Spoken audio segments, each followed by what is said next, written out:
7 dei quali per far rinascere la caserma Salsa. La vittoria del presidente ANCI e sindaco Mario Conte si concretizza in 4 progetti che cambieranno il volto della città. 25.000 studenti della Marca alle prese con le conseguenze del Covid. Tra quarantena, isolamento e monitoraggi sono oltre 3.200 le classi coinvolte. Frenata dei vaccini ai bambini. Farmacie in difficoltà sui tamponi gratuiti per i negativizzati di fine quarantena. File, caos e rimpalli di responsabilità sulla documentazione necessaria per eseguire il test. Contagiata a dicembre, negativizzata. Il test di fine quarantena scolastica è un falso positivo, ma uscire dalla quarantena è un'impresa. L'odissea di una ragazzina e della sua famiglia. Aperta un'inchiesta dalla procura sulla morte di Carlo Alberto Conte, il 12enne colto da un malore durante una gara. Il cuore del ragazzino sarà esaminato nei laboratori di anatomia patologica dell'Università di Padova. Ha tentato di rubare il portafoglio ad una donna che si trovava su una barella al pronto soccorso del Caffoncello. Per un quarantenne di Pordenone, foglio di via. Giornata della memoria, la caserma Cadorin di via Feltrina, dove furono internati migliaia di slavi. La memoria è un processo, ricorda il sindaco Conte, ha avviato il dialogo per aprire il sito alle visite di studenti e visitatori dal mondo. Ben ritrovati, questo è TG Treviso. Partiamo con i soldi che arriveranno, e lo possiamo dire davvero finalmente, grazie all'impegno del sindaco e presidente ANCI Mario Conte. Sono 20 milioni, saranno divisi in 4 progetti. La cifra più sostanziosa andrà per la rinascita, la rigenerazione urbana della caserma Salsa. Vediamo che cosa succederà. Con 4-5 progetti riusciremo a dare risposta ai giovani, alle persone che cercano lavoro, alle persone in difficoltà, agli studenti, quindi una grande opportunità per rilanciare i nostri territori, per andare a cancellare quelli che erano dei buchi neri storici come la caserma Salsa. Il sindaco e presidente ANCI a cospetto del ministro lo fanno attendere per alcune ore, ma lui non molla l'osso. Alle 14:30 finalmente il colloquio che ridisegnerà il futuro anche della città.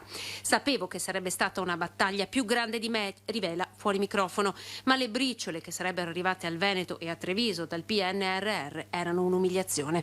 E così arrivano 20 milioni dei 300 portati a casa, che saranno destinati a caserma Salsa, mura di Treviso, ex macello e biblioteca comunale.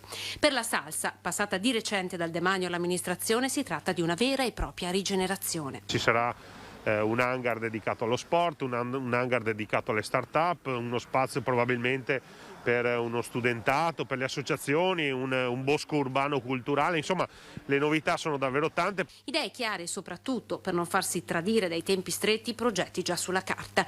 Cantieri entro il 2023, lavori ultimati nel 2026, anno in cui il PNRR prevede la rendicontazione. 7 milioni andranno alla caserma, 6 alla biblioteca, 6 alle mura. Dopodiché abbiamo un grande progetto di riqualificazione della biblioteca comunale che si inserisce anche nell'obiettivo Treviso città universitaria. C'è il progetto di riqualificazione delle mura cittadine, rendendole sempre più accessibili, vivibili e soprattutto a disposizione della comunità, e infine il progetto dell'ex macello che diventerà un centro di supporto per le persone in difficoltà. L'ex macello rinasce come centro di accoglienza che avrà anche il supporto di un ambulatorio medico.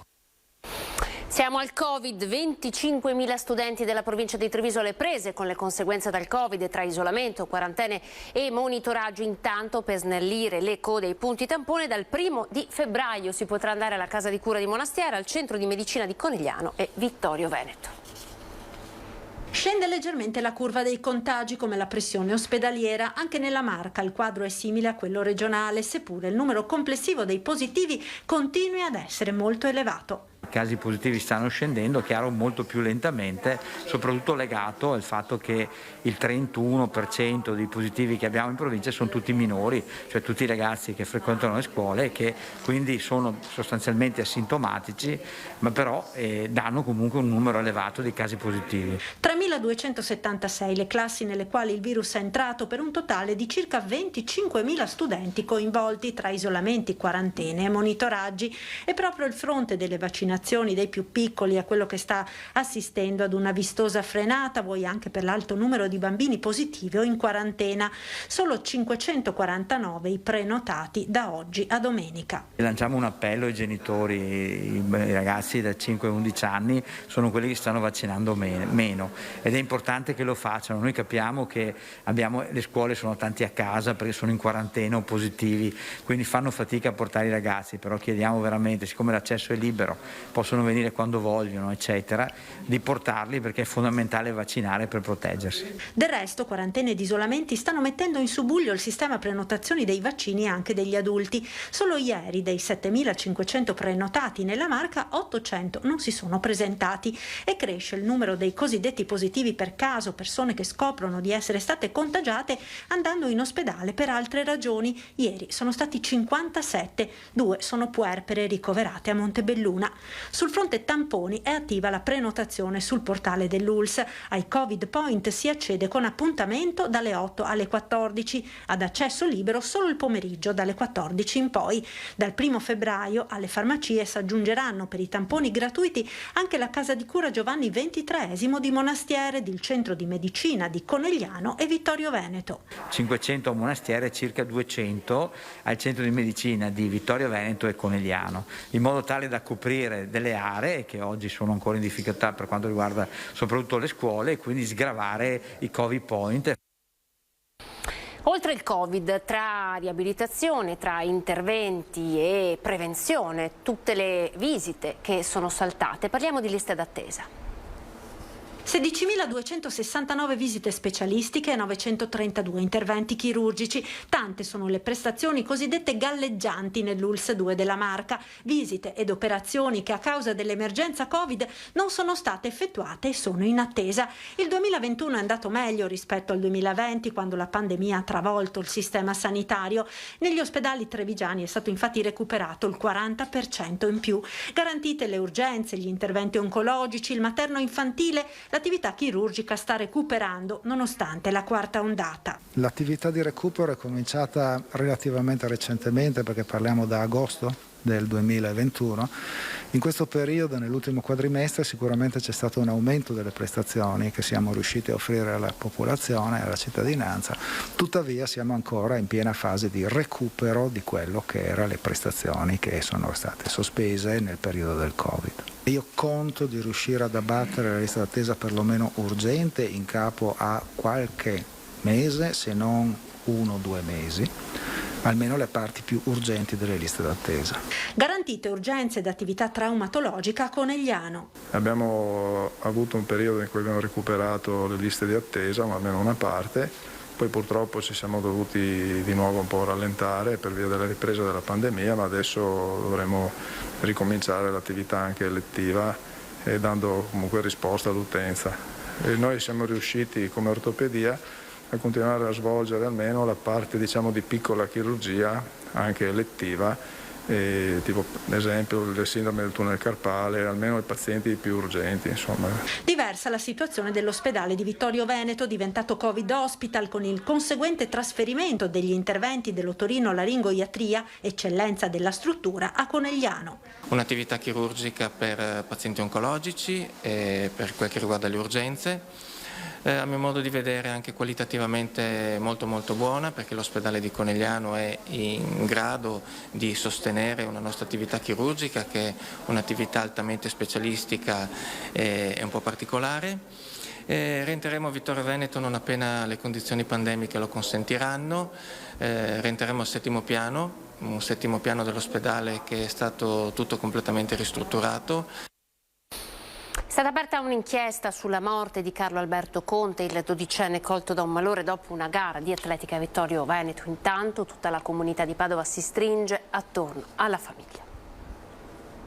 Piange la città di Padova stretta attorno alla famiglia di Carlo Alberto Conte, il 12enne che domenica si è casciato a terra, colpito da un infarto, durante la sua prima gara di atletica a Vittorio Veneto.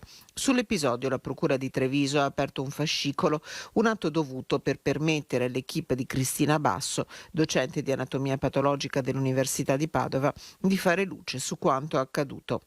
Una giovane vita spezzata che ha lasciato un segno profondo. Amatissimo da mamma Valentina Ometa e papà Dino Massimiliano, legatissimo alla sorellina, Carlo Alberto si era avvicinato da poco all'atletica, entrando a far parte con orgoglio delle Fiamme Oro Padova. Così lo ricorda Rosanna Martin, la sua allenatrice. È arrivato ad ottobre con le prove di ottobre, con gli allenamenti di prova di ottobre, e poi a novembre l'abbiamo tesserato, quindi si stava costruendo il gruppetto di ragazzi. Erano in molti ragazzi nuovi di quest'anno, più di 50 ragazzini nuovi.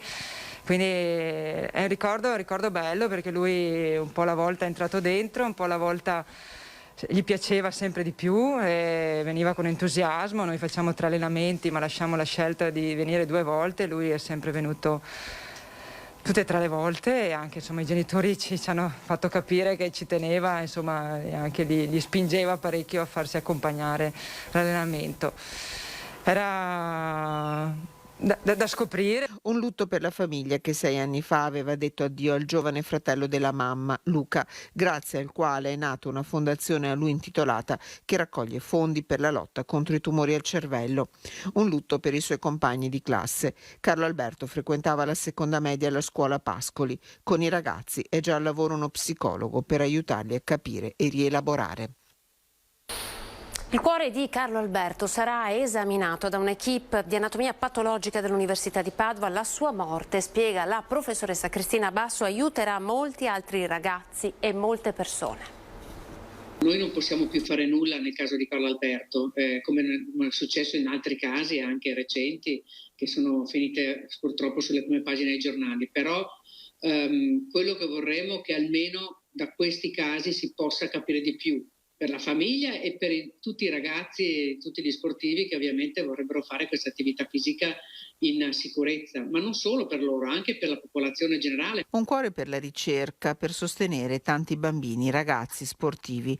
La morte di Carlo Alberto aiuterà a capire, grazie all'esame di quel muscolo che lo ha tradito sulla pista della sua prima gara di atletica, perché la morte improvvisa dell'atleta, pur non essendo un fenomeno frequente, è terribile, e passi in avanti sono stati fatti anche grazie alla generosità di famiglie come quella di Carlo Alberto, che hanno permesso questi esami condotti nei laboratori dell'Università di Padova. Ne sono state scoperte tante anche malattie che negli anni 80 e 90 non si conoscevano.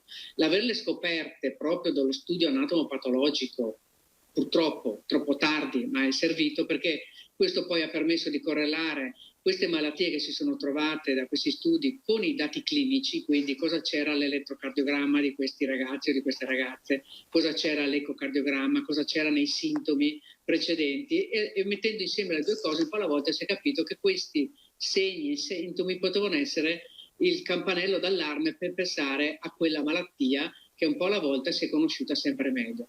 Analizzare quanto accaduto, esaminare i tessuti può aiutare a leggere nuovi campanelli d'allarme, a partire dai primi controlli che dovrebbero diventare di screening per tutta la popolazione a cui sono sottoposti i ragazzi che si avvicinano allo sport. Si fa un elettrocardiogramma di base e poi si fa un elettrocardiogramma da sforzo. Questo può dare delle alterazioni proprio della traccia elettrocardiografica o anche evocare delle aritmie, dei disturbi del ritmo, per cui durante questo test uno ha le palpitazioni, si sente che il cuore batte più forte. Allora, sulla base di queste alterazioni noi possiamo sospettare una malattia, non ci fermiamo più a quelle alterazioni dell'ECG, ma chiediamo anche un esame aggiuntivo, che è un esame che ci fa vedere come è fatto il cuore, come si muove il cuore.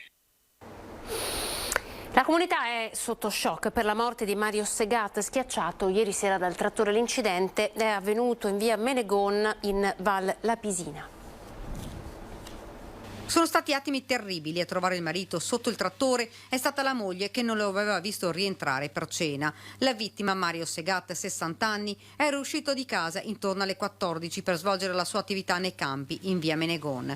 Per motivi che sono ancora da accertare, il trattore che stava guidando l'uomo si è capovolto schiacciandolo. La moglie è andata a vedere perché il marito non rientrasse a casa e lo ha trovato sotto il mezzo agricolo. Immediatamente sono stati allertati i soccorsi, sul posto i vigili del fuoco e il su M118. Purtroppo per il 60enne non c'era più nulla da fare, una comunità sotto shock per l'ennesima tragedia sul lavoro. Poi c'è un incidente stradale, siamo in via Molinetto a Crespano del Grappa, 3 vetture coinvolte, un ferito ricoverato in ospedale sul posto 118 e carabinieri. L'incidente è delle 18 di questa sera. Con la cronaca restiamo in ospedale perché un uomo ha cercato di portare via il portafoglio ad una donna che si trovava in barella, per lui è scattato il foglio di via. Si è avvicinato alla barella in pronto soccorso con una scusa e, approfittando della sofferenza di una donna che stava aspettando di essere ricoverata, ha tentato di rubarle il portadocumenti. Ma la paziente, che aveva la borsa aperta vicino a sé, si è accorta del movimento sospetto dell'uomo. Così, con tutte le sue forze, ha chiesto aiuto agli infermieri che sono accorsi ed hanno allertato l'operatore di polizia dell'ospedale. L'uomo, visto che era stato sorpreso, ha tentato la fuga ma è stato subito bloccato. Si tratta di un quarantenne della provincia di Pordenone. Il questore di Treviso ha firmato un foglio di via obbligatorio dal comune. Il quarantenne è stato denunciato per tentato furto aggravato e per i prossimi 3 anni non potrà tornare a Treviso. Poi è scoppiato un incendio questa mattina intorno alle 8:30 in un'abitazione. Questa volta siamo a Mogliano Veneto. Le fiamme sono partite dalla canna fumaria ed hanno interessato il tetto della casa, distruggendolo completamente. Un anziano di 86 anni è riuscito ad uscire da solo dalla struttura e a scopo precauzionale è stato visitato dai sanitari della Croce Rossa. Sul posto vigili del fuoco di Treviso e Mestre che hanno lavorato fino al primo pomeriggio. Per le indagini i carabinieri di Mogliano Veneto. Siamo al giorno della memoria, le celebrazioni questa mattina alla caserma Cadorina di via Feltrina.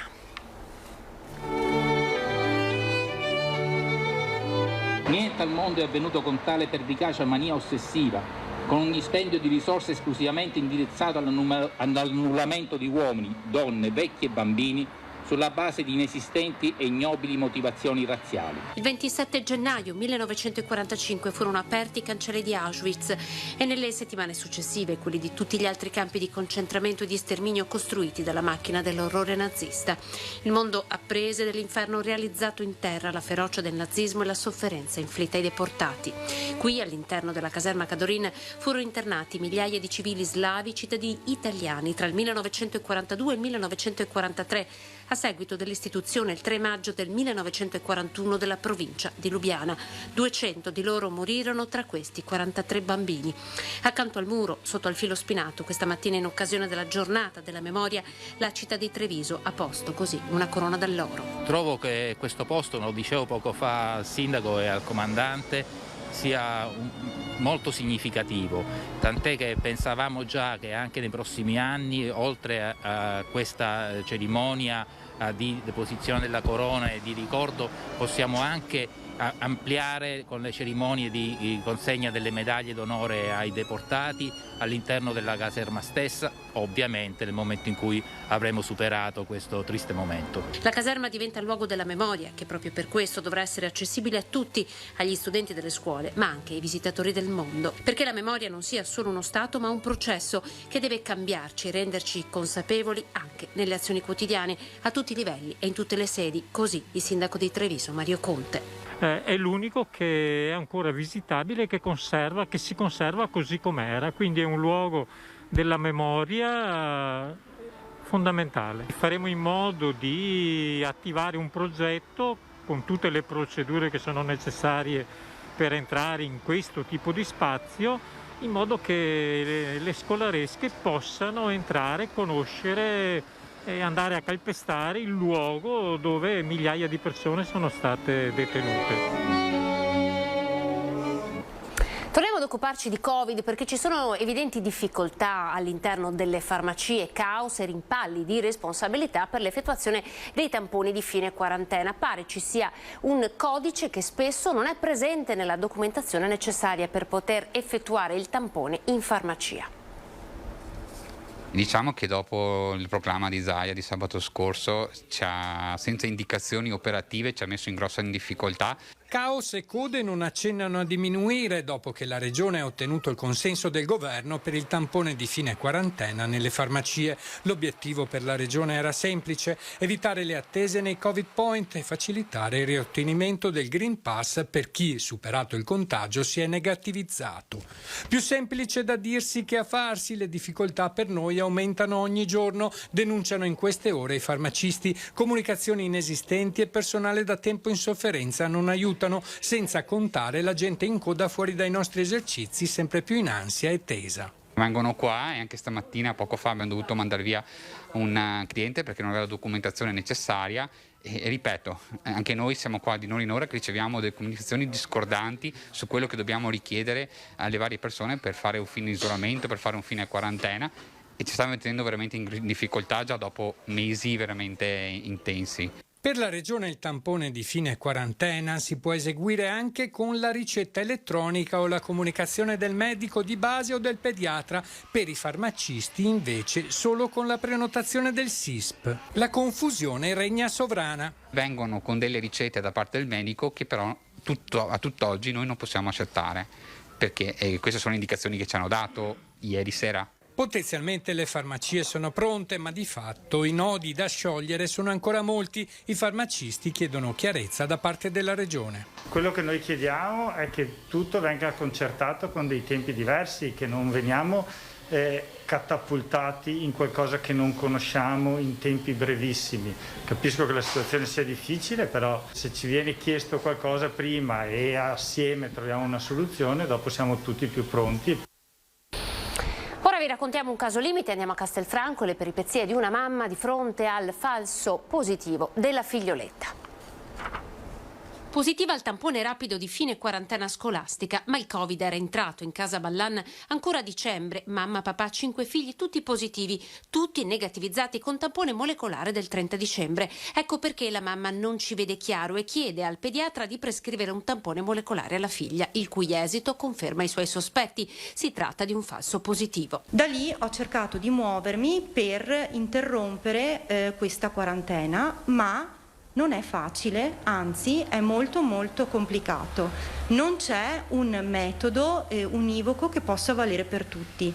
Non c'è un numero di telefono da contattare, non c'è un indirizzo email che possa darti una risposta in tempi brevi. Insomma, è come se la bambina 9 anni, quarta elementare, dichiarata positiva per il SISP, non possa dimostrare la sua negatività nonostante l'esito del tampone di quarta generazione.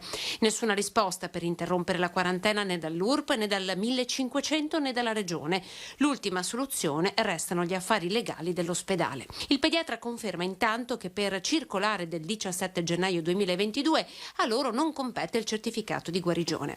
Intanto la bambina non torna a scuola. Visto che abbiamo la prova certa che tamponi rapidi possono dare degli esiti che non sono completamente attendibili, bisogna anche prevedere lo strumento e la modalità per cui, se ho un referto certo di negatività, riesco a far riammettere il bambino in tempi rapidi a scuola. Il certificato di negatività è stato protocollato dall'ufficio dell'ASL soltanto questa mattina, dopo, spiega Anna, 3 ore di telefonate. Che altrimenti, se non avessi insistito, la prima informazione che mi è stata data è che una volta che si entra nel circolo della positività, anche se il tampone è sbagliato, non importa, non c'è modo di interromperlo. In un tempo in cui si insegue la didattica in presenza, torna d'attualità anche il tema del rischio sismico degli edifici. A Treviso in cima alla lista ci sono le Stefanini di Borgo Cavalli. Non si usava mettere il ferro sui pilastri perché, essendo in mattoni, sono soggetti a compressione. I pilastri in questione sono quelli che sorreggono le scuole medie Stefanini e questa mancanza rende l'intero edificio ad altissimo rischio sismico, anche perché nei solaici c'è molto ferro. Le dimensioni sono quelle previste all'epoca, per cui il dimensionamento è completamente diverso. La disposizione è su 7 piani sfalsati e una volta avevamo un certo numero di bidelli, adesso là con 7 piani e 5 bidelli diventa un po' difficile. Numeri che Antonio Chiarparin, storico preside trevigiano, conosce benissimo e numeri che più volte ha allegato ai solleciti per un veloce e per certi versi drastico intervento. Il mio parere, tecnico, sia dal punto di vista strutturale che dal punto di vista di gestione come dirigente scolastico, sarebbe meglio buttare giù tutto e costruire con nuovi criteri e soprattutto in base alle nuove esigenze. Però anche qui, come in via Pancera, l'ex Zoppelli o alla Palazzina Liberty di Fiera, c'è da mettere in conto il pregio storico dell'edificio, con il risultato che tutto si è arenato, con le opposizioni in Consiglio Comunale pronte alla battaglia. Ci è stato detto in Consiglio Comunale che devono essere ristrutturati. Non sappiamo i tempi, non sappiamo i costi. Allora, non c'è alcun progetto sulle scuole, perché anche sulle Stefanini sappiamo qual è la situazione, ma le Anna Frank che addirittura erano in pericolo 3-4 anni fa, quindi noi chiediamo all'amministrazione un progetto per le scuole importante, perché ci vanno i nostri ragazzi, e non una certa aleatorietà dove non si sa nulla, dove forse a settembre inizieranno in un'altra parte e non c'è nessuna chiarezza. Apriamo la pagina di Belluno.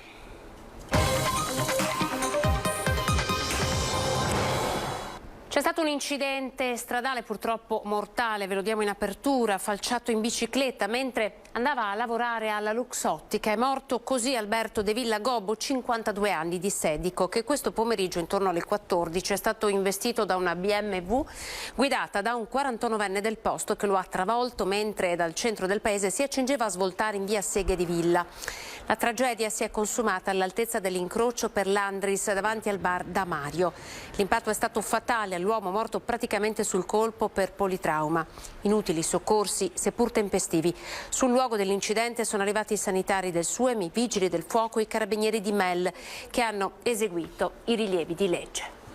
Ed anche nella pagina di Belluno ci occupiamo del caos delle farmacie. Parla il presidente di Federfarma Belluno che dice: siamo allo stremo, la situazione è sfuggita di mano a chi deve governare la sanità. La goccia che ha fatto traboccare il vaso, il tampone gratuito in farmacia agli studenti a rientro dalla quarantena, disposizione arrivata lo scorso weekend e che ha fatto saltare il sistema. Turni massacranti, aperture di prima mattina, lunghe code fuori dai locali a tutte le ore, una pressione di lavoro ingestibile acuita dall'impennata dei contagi, denuncia Roberto Grubissa, presidente di Federfarma Belluno. Non ci hanno avvisato, è stata fatta una conferenza stampa il sabato, non sapevamo dal punto di vista organizzativo come fare. E questo non lo sapevano neanche i presidi. Il chiarimento sembra esserci stato all'inizio della settimana, ma è servito a poco perché la situazione è di spaesamento totale, afferma Grubissa, che punta il dito contro Azienda Zero. L'Azienda Zero, che doveva coordinare tutte le aziende sanitarie del Veneto, di fatto ha scordinato tutta la sanità del Veneto. 75 le farmacie in provincia di Belluno, il gruppo di quelle a cui rivolgersi per i tamponi ne conta 48, perché nelle ultime settimane più di qualcuno allo stremo ha fatto un passo indietro. Non tutte sono dimensionate per la mole di lavoro oggi in carico alle farmacie. E poi c'è la burocrazia, perché per i tamponi gratuiti serve la documentazione dedicata, ma non sempre i cittadini lo sanno. In questo momento non ci sentiamo supportati dalla sanità pubblica, anzi ci sentiamo messi in difficoltà dalla sanità pubblica perché non ci sta aiutando. Sta mettendo in difficoltà, ma non solo le farmacie, le sto parlando sta mettendo in difficoltà i sindaci, sta mettendo in difficoltà i presidi, sta mettendo in difficoltà i mezzi di medicina generale, i pediatri e così via. Coro di indignazione contro i volantini affissi oggi in città che paragonano le stelle gialle utilizzate dai regimi per identificare i cittadini ebrei al Green Pass e alle norme per la gestione dell'emergenza sanitaria. Intollerabile e inaccettabile quanto accaduto oggi a Belluno nel giorno della memoria, afferma il sindaco Jacopo Massaro. Quei volantini disprezzano e infangano il ricordo di chi per l'odio nazista e fascista è morto nei campi di concentramento e di chi ha sofferto per una vera, crudele e insensata persecuzione. Massaro ha incaricato la polizia locale di rimuovere e sequestrare il materiale per identificarne gli autori e procedere alle contestazioni penali. Anche il presidente Zaia è intervenuto sulla vicenda. Strumentalizzare la memoria di un martirio epocale per protestare contro un vaccino peraltro non obbligatorio è una scelta molto triste. Ha detto che chiosa la libertà di espressione e di pensiero sono intoccabili, ma ogni dissenso va espresso con civiltà, cosa che in questo episodio è assolutamente mancata. Il weekend di Coppa del Mondo a Cortina va in archivio con risultati di grande soddisfazione per la Polizia di Stato, che ha lavorato per garantire la sicurezza in collaborazione con Guardia di Finanza e Carabinieri. Ora resta il lavoro di tutti i giorni con i poliziotti sciatori sulle piste. Un impegno quotidiano su tutto l'arco alpino con l'impiego di personale altamente specializzato, poliziotti provetti sciatori addestrati al centro alpino di Moena, in grado di rappresentare il primo punto di intervento sulle piste per il soccorso delle persone infortunate. Per dare un'idea di quello che è il nostro sforzo e di quello che è il nostro impegno, a partire dall'inizio della stagione sciistica abbiamo realizzato un numero di interventi di oltre 700 unità. Oltre 700 interventi di soccorso dall'inizio della stagione per piccoli, medi e gravi incidenti sulle piste dei comprensori sciistici bellunesi di competenza della Polizia di Stato: Cortina d'Ampezzo, Falzare, Golagazzuoia, Rabba, Falcade, Palafavera. L'intervento del nostro personale è il primo da questo punto di vista, prima che le persone infortunate vengano ovviamente prese in carico dai servizi sanitari, per il più a praticarsi a seconda di quello che è la tipologia di infortunio. E poi c'è l'attività di polizia pura che viene eseguita sulle piste, così come in ogni altro luogo deputato ai controlli di prevenzione e repressione dei reati. Il nostro personale sulle piste è anche titolare di una potestà di carattere sanzionatorio che viene usata con parsimonia, ma quando è necessario non ci si tira indietro, nel senso che taluni comportamenti assolutamente inaccettabili e incivili, che sono la minoranza, che purtroppo però non mancano sulle piste, vengono, se del caso, sanzionati con la necessaria severità. Siamo in chiusura. Prima di salutarci diamo uno sguardo al meteo. Grazie per essere stati in nostra compagnia, arrivederci.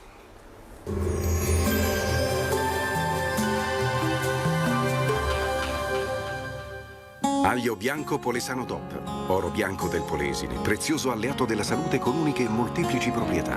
Scegli aglio bianco Polesano DOP. Benvenuti al meteo. Pressione in lieve calo, ma tempo sempre stabile sul nostro territorio. Non sono attesi sconvolgimenti dal punto di vista meteorologico. Vediamo la situazione nel dettaglio. Sul Veneto la grafica di venerdì 28 gennaio evidenzia una situazione del tutto tranquilla. Come accade da giorni, nelle ore più fredde cielo grigio con qualche nebbia nelle aree di pianura. Localmente potrà persistere un po' per tutta la giornata, specie sulle aree sudorientali della regione. A seguire nuvolosità in diminuzione con ampio soleggiamento.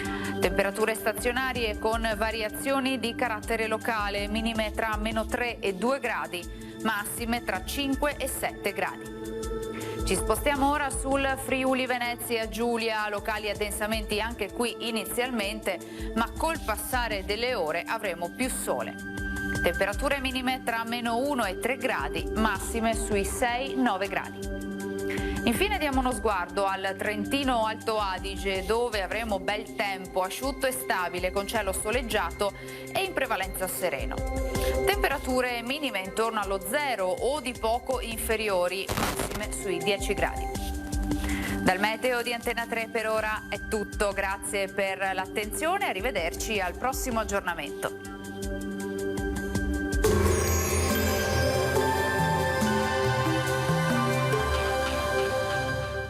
Aglio bianco Polesano DOP, oro bianco del Polesine, prezioso alleato della salute con uniche e molteplici proprietà. Scegli aglio bianco Polesano DOP.